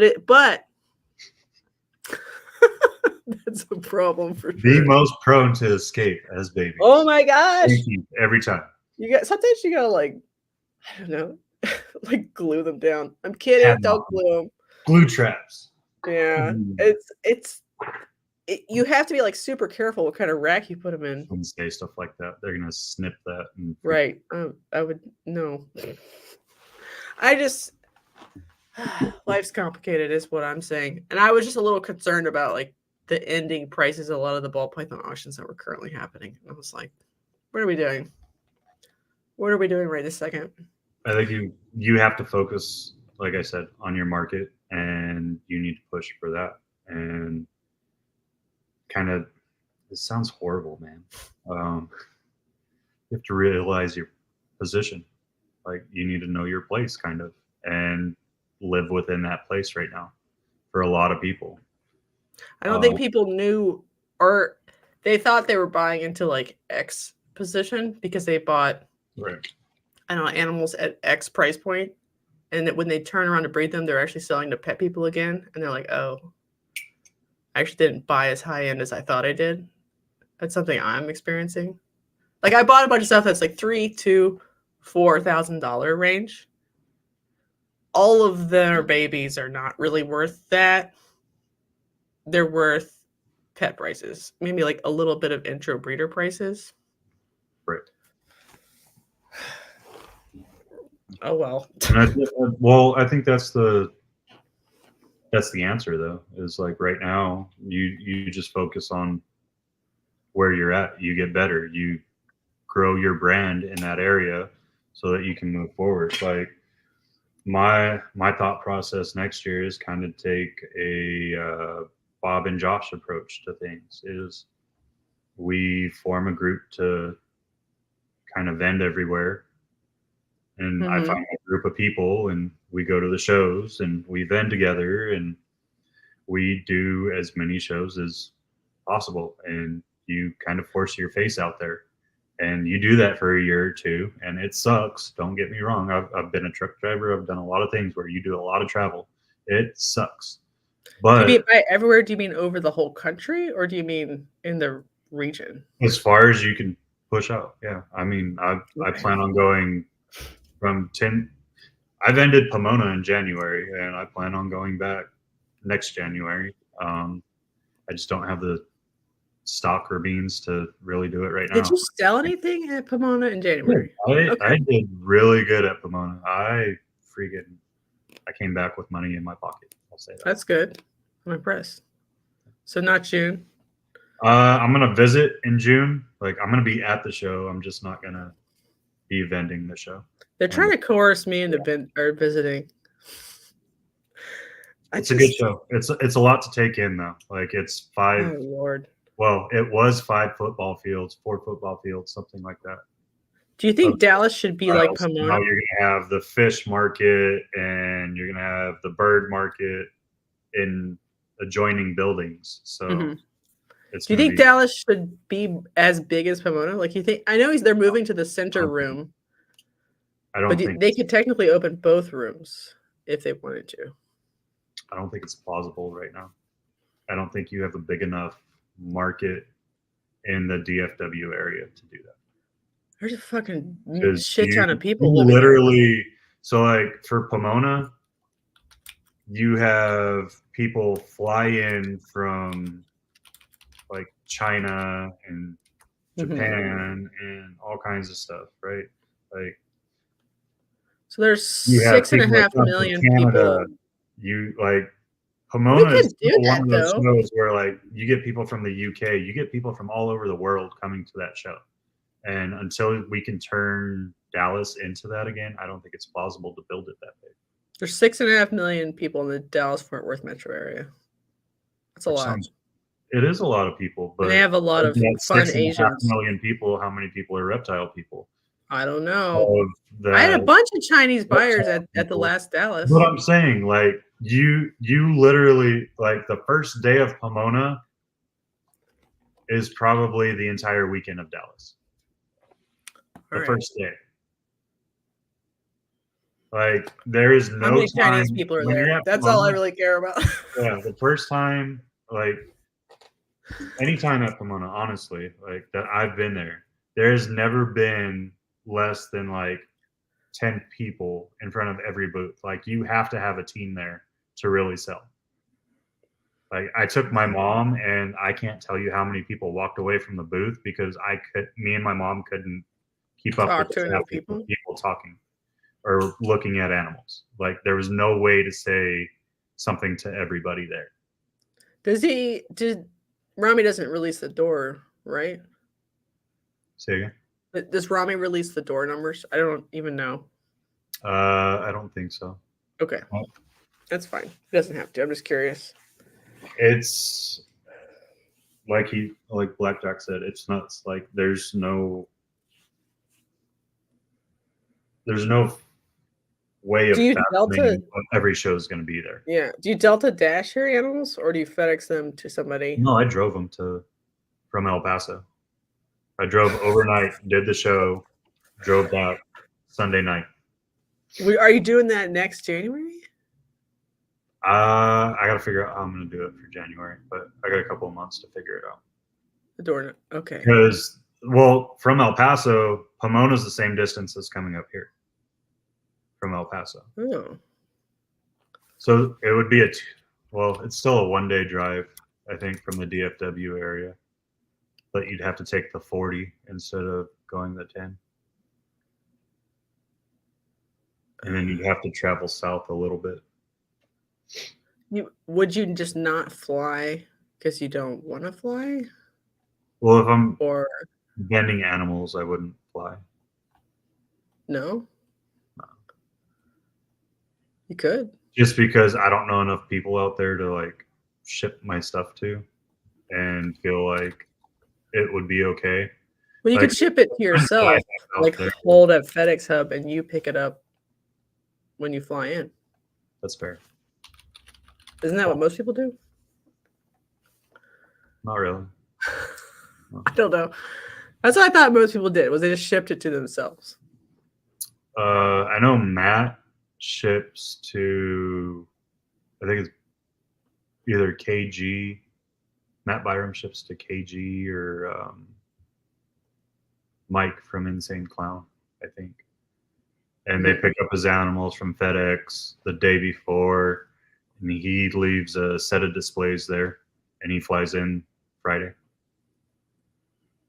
which is kind of what I was marrying mine off of, or that's my thought process. But I just don't know who I'd want to leave a set of displays with, and who I'd want to trust with all my animals. Yeah, it's hard in a lot of ways.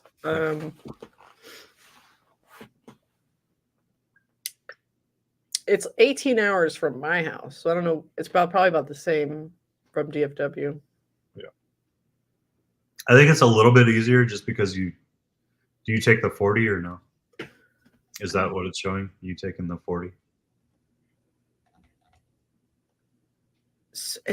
Because of where I am, it's like 62. So through Amarillo and then on to 40. Okay, yeah. Yeah, and out like New Mexico.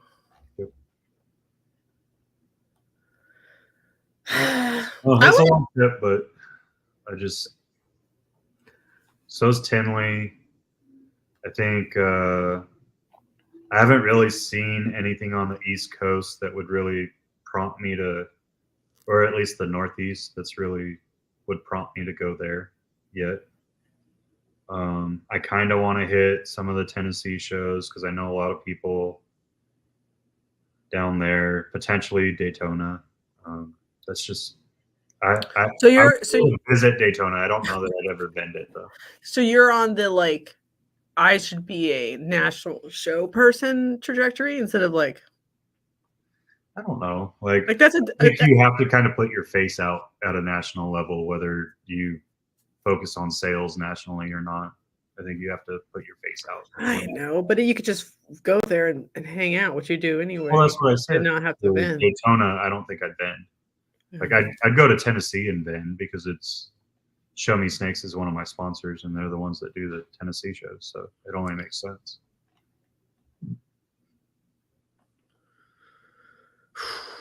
Or in my head, it does because it's not even a day drive.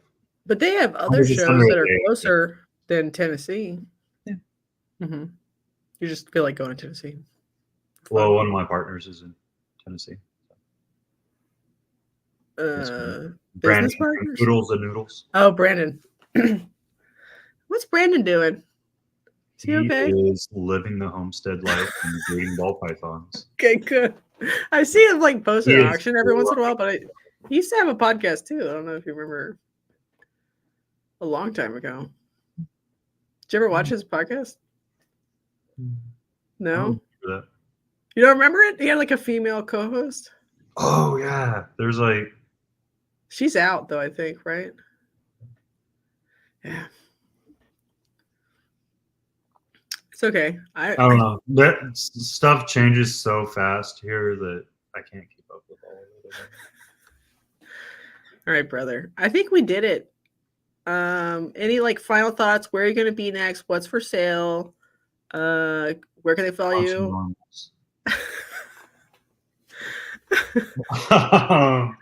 Yeah. What's next? You're going to see me at Pomona at that massive animal expo, all animal expo. You're going to see me at Dallas in July or September. You're going to see me at Tinley in October.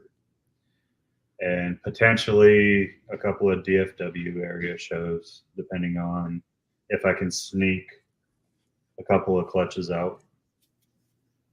Because there was some stuff that never got bred, that never grew. So hopefully I can still sneak a couple out before the end of the year. Focused on my Monarch stuff, Hypo Puzzle stuff, and VG Clown stuff right now. And bringing in some cool stuff. You'll see podcasts and vlogs returning shortly. I'd say about within the next month. Yeah, you know what you should do? If you're not going to vend the show, you could like run around to all the DFW shows and like just vlog, talk to people, and it'd give you an excuse to be there and make content. Like I keep thinking about doing it, and I'm like, nah, I'd rather just vend it. I got 8,000 corn snakes. I got to vend it. But then I don't have time to do anything.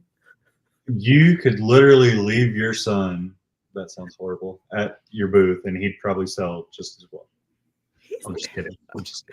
Sometimes he's pretty good, but he almost sold my wife a snake. I was like, no, we're theft. not bringing another snake home today.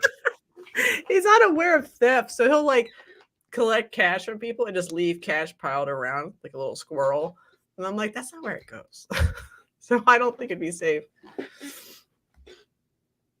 Oh Lord! I'm flying in Blackjack. I'm not driving to Pomona. I want to go there because I don't know. California it feels like it's full of money, and they like buying dumb stuff. So I'm really into people like that. They're my favorite kind of people.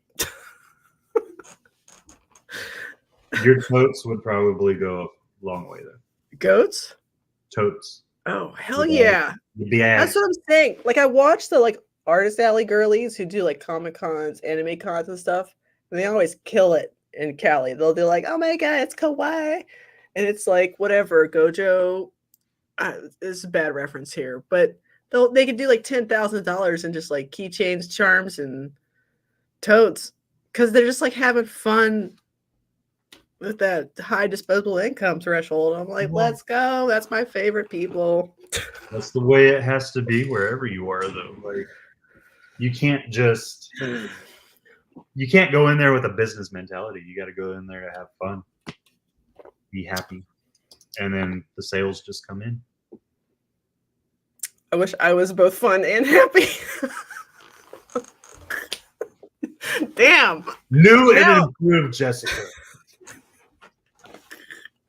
All right, everybody. Maybe not improved. I love, yes. It's easier to separate them from their money. I'm kidding. Guilty. Kidding. Okay. All right, everybody. No auction this week. I have a bunch of head tri-stripe crap. Does anybody want some of that? Send me a message. No, this is like my last thought.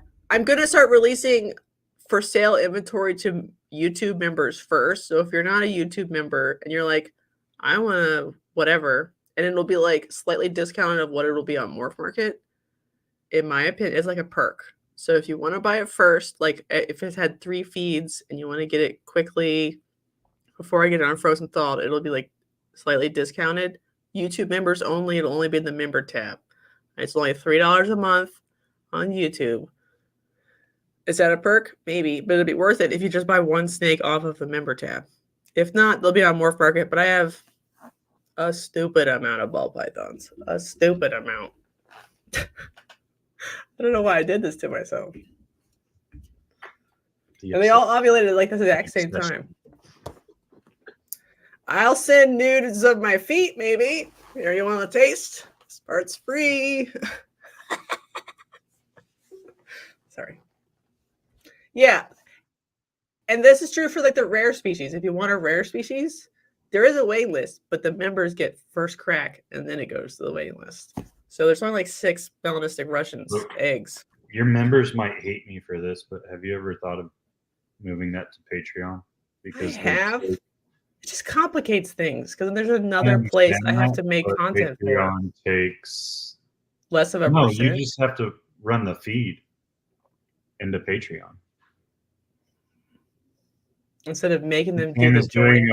Yeah, it's the same as doing a video podcast on this. You just run the feed over to Patreon and link it, and they take a less percentage than what YouTube does.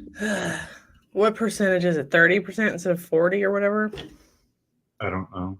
Okay. I don't run a Patreon because I'm too lazy. Okay. But I know I'm lazy. That's why I was just like, I'll just turn on memberships. Yeah, I have it on too on here, and I've never even said anything. Where's that foot pick list? Here you go. Oh yeah, we got the money shot right at the end. Peter's here. What's up, Peter? All right, let's get out of here. Let's wait for the people. Goodbye, everybody. See you for the member live this weekend, Saturday probably. Bye.